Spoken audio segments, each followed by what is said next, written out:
Best kids story. भगवान शिव की जटाओं से गंगा क्यों बहती है? शंकर भगवान से जुड़ी हर चीज के कोई न कोई मायने जरूर होते हैं। ठीक इसी प्रकार उनकी जटाओं से बहने वाली गंगा के पीछे भी एक कथा है। बच्चों, आपकी जानकारी के लिए बता दें कि गंगा नदी पहले पृथ्वी पर नहीं थी, वह स्वर्ग लोक में बहती थी। ऐसा क्या हुआ जिसकी वजह से गंगा मैया को पृथ्वी पर आना पड़ा? हम आपको बताते हैं कि आखिर इसके पीछे की कहानी क्या है। तो गंगा माँ को शास्त्रों में देवी कहा गया है।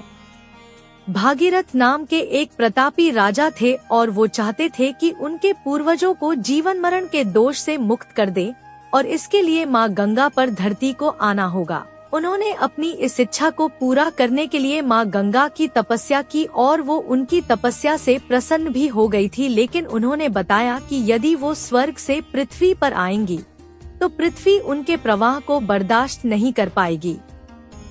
यह बात सुनकर भागीरथ विचार में पड़ गए कि माँ गंगा को धरती पर लाना कैसे संभव होगा। फिर उन्होंने भागीरथ शिव की तपस्या की और उन्हें प्रसन्न भी कर लिया। भगवान शिव ने उनसे वरदान मांगने को कहा तो भागीरथ ने भगवान से माँ गंगा के पृथ्वी पर आने की इच्छा जताई और अपने मन की सारी बात उनके सामने व्यक्त की। फिर क्या था, सबके दुखों को दूर करने वाले शंकर भगवान भागीरथ की इच्छा को कैसे न पूरा करते। जैसे ही माँ गंगा पृथ्वी पर आने लगी, प्रभु ने उन्हें अपनी जटाओं में धर लिया और फिर उनकी जटाओं से गंगा मैया 7 धाराओं में प्रवाहित हो गयी।